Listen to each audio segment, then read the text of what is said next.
పితా పుత్ర పవిత్ర ఆత్మ నామమున ఆమేన్. మన రక్షకుడైన యేసుక్రీస్తు నామమున మీ అందరికీ శుభములు. క్రీస్తు స్వరం వీక్షకులకు స్వాగతం. యేసు ప్రభు మిమ్ములను మీ కుటుంబాలను చల్లగా దీవించునుగాక. ప్రియ సహోదరి, ప్రియ సహోదరుడా, ఈరోజు తల్లి శ్రీ సభ పవిత్ర గురువారాన్ని కొనియాడుచున్నది. ఈరోజు తల్లి శ్రీ సభ ప్రభు భోజన స్మరణ దినోత్సవమును కొనియాడుచున్నది. ఈనాడు ప్రభు అనే దేవుడు మన అందరితో 3 దివ్య గ్రంథ పట్టణాల ద్వారా మాట్లాడుచున్నాడు. మొదటి పట్టణము నిర్గమకాండము 12వ అధ్యాయము 1వ వచనము నుంచి 8వ వచనం వరకు, మరియు 11వ వచనము నుంచి 14వ వచనం వరకు. రెండవ పట్టణము కొరింథీయులకు రాసిన మొదటి లేఖ 11వ అధ్యాయము 23వ వచనము నుంచి 26వ వచనం వరకు. సువార్త పట్టణము యోహాను సువార్త 13వ అధ్యాయము 1వ వచనము నుంచి 15వ వచనం వరకు. ప్రియ సహోదరి, ప్రియ సహోదరుడా, ఈ పవిత్ర గురువారం రోజున, ప్రభు భోజన స్మరణ రోజున, యేసుక్రీస్తు ప్రభువు తన శిష్యుల పాదాలను కడిగాడు. యేసు ప్రభు తన శిష్యుల పాదాలు కడగటం ద్వారా తన హృదయము ఎంత గొప్పదో, తన హృదయములో దాగి ఉన్నటువంటి వినయం ఎంత గొప్పదో ఆయన చాటి చెప్పాడు. యేసు ప్రభు తన శిష్యుల పాదాలను కడగటం ద్వారా ఆయన నిన్ను, నన్ను, మనందరినీ ఎంతగా ప్రేమిస్తున్నాడో ఆయన చాటి చెప్పాడు. ఆయన దేవుడై ఉండి,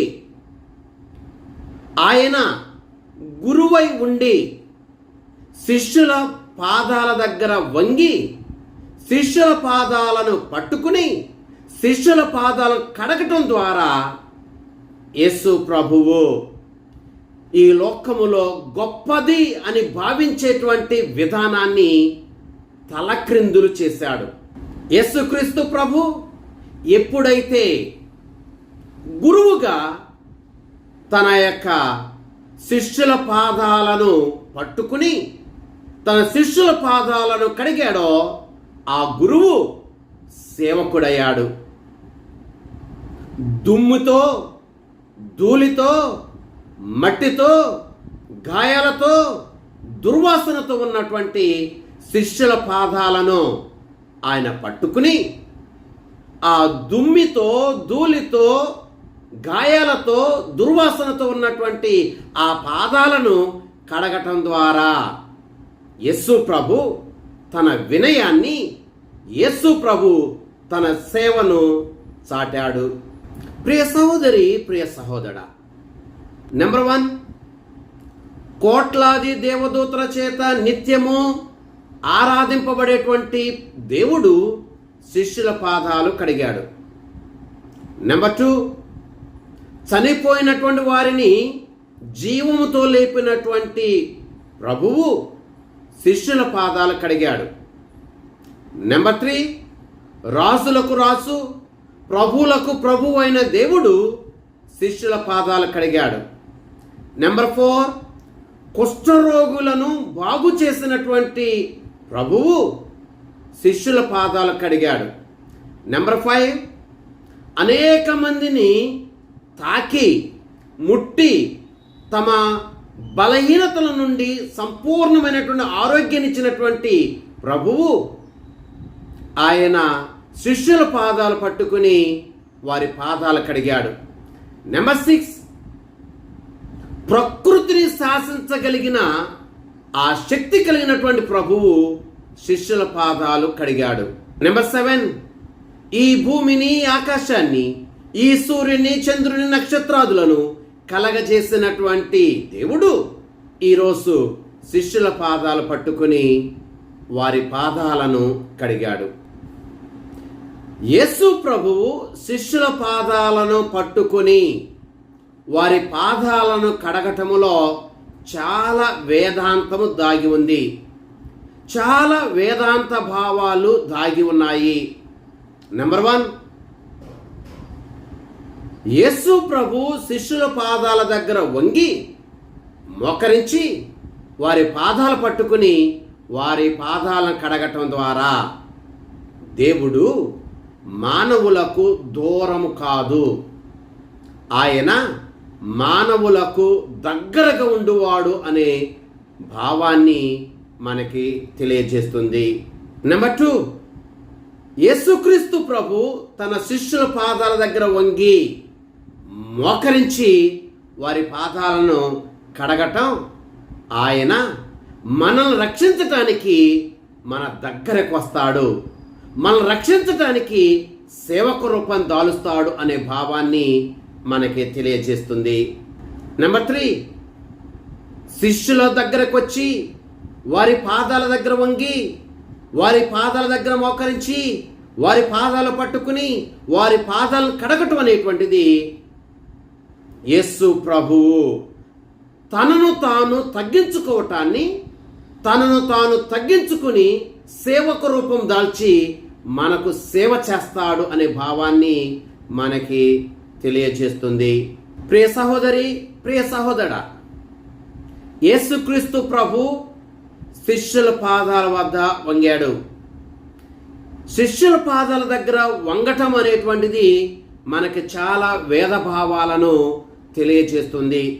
నెంబర్ 1, శిష్యుల పాదాల వద్ద యేసు ప్రభుని దేహము మాత్రమే వంగలేదు.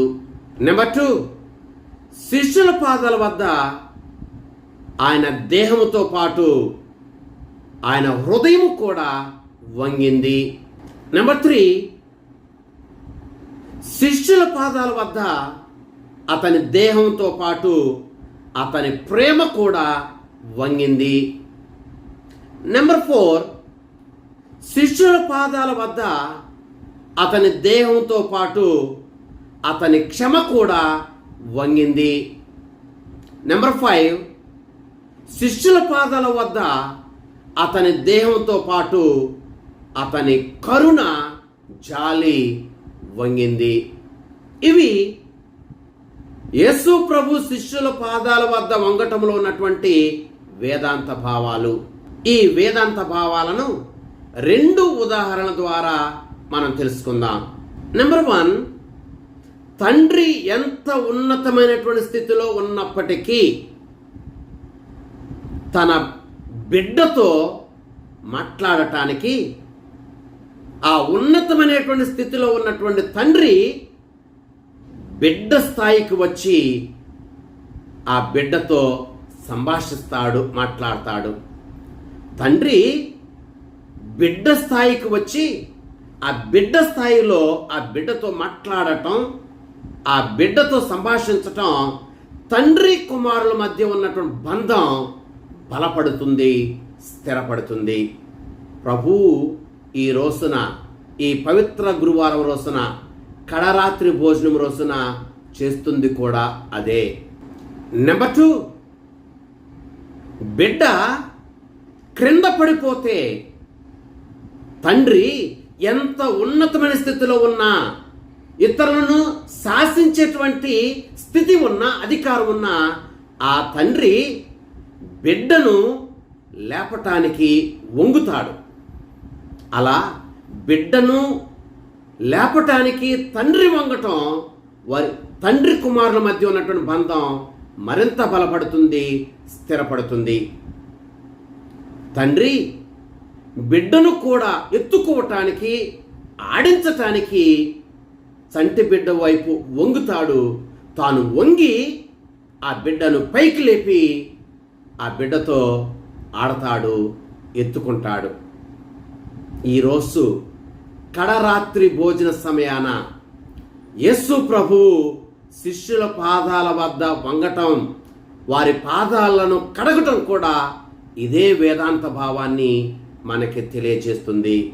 ప్రియ సహోదరి, ప్రియ సహోదరా, యేసుక్రీస్తు ప్రభు ఈ రోజున కడరాత్రి భోజన సమయంలో శిష్యుల పాదాల వద్ద వంగి శిష్యుల పాదాలు పట్టుకుని శిష్యుల పాదాలు కడగటంలో ఇంకా చాలా వేదాంత భావాలు ఉన్నాయి.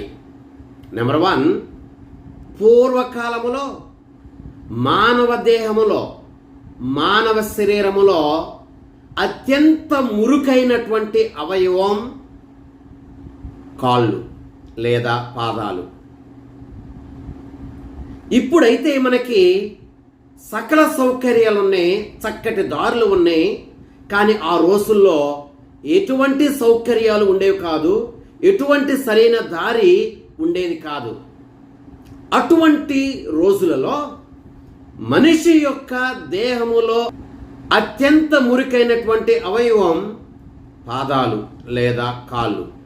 అటువంటి అత్యంత మురికైనటువంటి ఈ పాదాలు, ఈ కాళ్ళు చాలా దుమ్ముతో, ధూళితో, గాయాలతో, ఇతరాత్రమైనటువంటి దుర్వాసనతో ఉండేవి. అటువంటి దుమ్ముతో, ధూళితో, మురికితో, మట్టితో, దుర్వాసనతో ఉన్నటువంటి ఆ పాదాల వద్ద యేసుక్రీస్తు ప్రభు వంగి పట్టుకుని అటువంటి పాదాలను యేసు ప్రభు కడిగాడు. ఇటువంటి పాదాలను యేసు ప్రభు కడగటం ద్వారా ఈరోజు ఆయన మనకిచ్చే సందేశం ఇది. ఆయన కేవలము మురికైనటువంటి మన కాళ్ళను మాత్రమే కాదు, దుర్వాసన వస్తూ ఉన్నటువంటి మన పాదాలను మాత్రమే కాదు, గాయాలతో ఉన్నటువంటి మన పాదాలను మాత్రమే కాదు, మురికితో ఉన్నటువంటి మన జీవితాన్ని, మన హృదయాన్ని కూడా ఆయన కడుగుతాడు. దుర్వాసన కొడుతున్నటువంటి మన హృదయాన్ని, మన జీవితాన్ని కూడా ఆయన కడుగుతాడు. గాయాలతో ఉన్నటువంటి మన జీవితాన్ని, మన హృదయాన్ని కూడా ఆయన కడుగుతాడు. కడరాత్రి భోజన సమయాన యేసుక్రీస్తు ప్రభువు శిష్యుల పాదాలు కడుక్కుంటూ వస్తూ ఉన్నప్పుడు పేతురు దగ్గరకు వచ్చేటప్పటికి పేతురు యేసు ప్రభుని తన పాదాలు కడగవద్దని అడ్డుపడ్డాడు. పేతురు అలా అడ్డుపడితే అటువంటి పేతురుతో యేసు ప్రభు ఇలా అంటున్నాడు, పేతురు, నేను గాని నీ పాదాలను కడగనిచ్చో నీకు నాతో పాటు ఎటువంటి బంధము ఉండదు అని అన్నాడు. యేసుక్రీస్తు ప్రభు ఆ శిష్యుల పాదాలను ఎలాగైతే కడిగాడో మన హృదయాలను కూడా ఆయన కడుగుతాడు, మన జీవితాలను కూడా ఆయన కడుగుతాడు. ఆయన మన హృదయాలను కడిగే క్రమములో, ఆయన మన జీవితాలను కడిగే క్రమములో పేతురులాగా అడ్డుపడకూడదు. ప్రభు, నన్ను కడగవద్దు, నన్ను శుద్ధి చేయొద్దు అని అడ్డుపడకూడదు. పేతురులాగా మన పాపాలను మనం దాచుకోకూడదు. ఒకవేళ మన పాపాలను మనము దాచుకున్నట్లయితే, ప్రభు నన్ను శుద్ధి చేయొద్దు, నా హృదయాన్ని శుద్ధి చేయొద్దు, నా జీవితాన్ని శుద్ధి చేయొద్దు మనం అడ్డుపడితే, ఒకవేళ ఆయన మన హృదయాలను శుద్ధి చేయకపోతే, ఒకవేళ ఆయన మన జీవితాలను శుద్ధి చేయకపోతే, మనం ఆయన మరణ పునరుత్థానాలలో పాలు పంచుకోలేం. ఆయనతో మనం ఎటువంటి బంధాన్ని కూడా కలిగి ఉండలేము. కనుక ఈరోజు మనం చేయవలసింది ఇది, ప్రభు నా హృదయాన్ని కడగండి, ప్రభు నా జీవితాన్ని కడగండి, ప్రభు నా కుటుంబాన్ని కడగండి, నా కుటుంబాన్ని శుద్ధి చేయండి, నా హృదయాన్ని శుద్ధి చేయండి, నా విధానాలను శుద్ధి చేయండి, నా బంధాలను శుద్ధి చేయండి అని మనం ప్రభుని అడగాలి, ప్రార్థించాలి. శిష్యుల పాదాలు మురికిగా ఉన్నప్పటికీ, గాయాలతో ఉన్నప్పటికీ, దుర్వాసన కొడుతున్నప్పటికీ యేసు ప్రభు వారి దగ్గరకు వచ్చాడు, వారిని శుద్ధి చేశాడు. ప్రియ సహోదరి, ప్రియ సహోదరుడా, వారి పాదాలు మురికిగా ఉన్నాయని చెప్పి యేసు ప్రభు దూరంగా వెళ్ళిపోలా, లేక వారిని దూరంగా పెట్టలా. మామూలు ప్రజలైతే అలాగే చేసేవారు. కానీ యేసు ప్రభు అలా చేయలా, వారి దగ్గరకు వచ్చాడు. అలాగే మన జీవితాలు ఎంత మురికిగా ఉన్నా, మన హృదయాలు ఎంత మురికిగా ఉన్నా, ఎవరైనా మనలను దూరం పెట్టొచ్చేమో కానీ, ఎవరైనా మనల్ని దగ్గరికి రానివ్వకపోవచ్చేమో కానీ, యేసు ప్రభు మనల్ని దగ్గరికి రానిస్తాడు. ఆయనే మన దగ్గరికి వస్తాడు. ప్రియ సహోదరి, ప్రియ సహోదరుడా, మన జీవితం, మన హృదయం పాపాలతో మురికైపోయాయి. మన జీవితం, మన హృదయం పాపాలతో గాయపరచబడ్డాయి. మన హృదయం, మన జీవితం గాయాలతో, పాపపు గాయాలతో నిండిపోయాయి. అలాంటి పాపపు మురికితో ఉన్నటువంటి మన హృదయాన్ని, అలాంటి పాపపు గాయాలతో ఉన్న మన హృదయాన్ని, అలాంటి పాపపు మురుకుతో ఉన్న మన జీవితాన్ని, అలాంటి పాపపు గాయాలతో ఉన్న మన జీవితాన్ని ఆయన శుద్ధి చేస్తాడు, మన గాయాలను నయం చేస్తాడు. ప్రియ సహోదరి, ప్రియ సహోదరుడా, ఈ సత్యాన్ని ఒక చిన్న ఉదాహరణ ద్వారా మనం తెలుసుకుందాం. ప్రియ సహోదరి, ప్రియ సహోదరుడా, చంటి బిడ్డ మట్టిలో కానీ, మురికిలో కానీ, బురదలో కానీ పడిపోయాడు అని అనుకుందాం. అలా బురదలో పడిపోయినటువంటి చంటి బిడ్డను తల్లి చూసినప్పుడు ఏం చేస్తుంది? నీవు బురదలో పడిపోయావు, నాకు దూరంగా ఉండు, నా దగ్గరికి రాకు అని ఏ తల్లి కూడా అనదు. అలా బురదలో పడిపోయినటువంటి చంటి బిడ్డ దగ్గరికి తల్లి గబగబ గబగబ ఆదర బేదరగా పరిగెత్తుకుని వెళుతుంది. ఆ బురదలో పడిపోయినటువంటి బిడ్డను లేవనెత్తుతుంది, ఇంటికి తీసుకుని వస్తుంది, స్నానము చేయిస్తుంది, అతన్ని శుభ్రపరుస్తుంది, తర్వాత తన ఒడిలో వేసుకుని ఆడిస్తుంది. యేసు ప్రభుని ప్రేమ కూడా ఇలాంటిదే. మన జీవితం, మన హృదయం పాపమనే బురదలో చిక్కుకుపోయినప్పుడు ఆయన మనం దూరంగా ఉంచడో, మన దరికి వస్తాడు. తల్లి బిడ్డను శుభ్రం చేసినట్లే ఆ ప్రభు మన జీవితాలను, మన హృదయాన్ని శుభ్రం చేస్తాడు, మనలను తన కౌగిలిలో భద్రపరుచుకుంటాడు. పరిశుద్ధ గ్రంథములో యేసు ప్రభు ఎవరి జీవితాలనైతే పాపపు మురికి నుండి శుభ్రం చేశాడో, క్రొత్త జీవితాన్ని ఇచ్చాడో, వారి జీవితాలను ఇప్పుడు కాసేపు ధ్యానం చేద్దాం.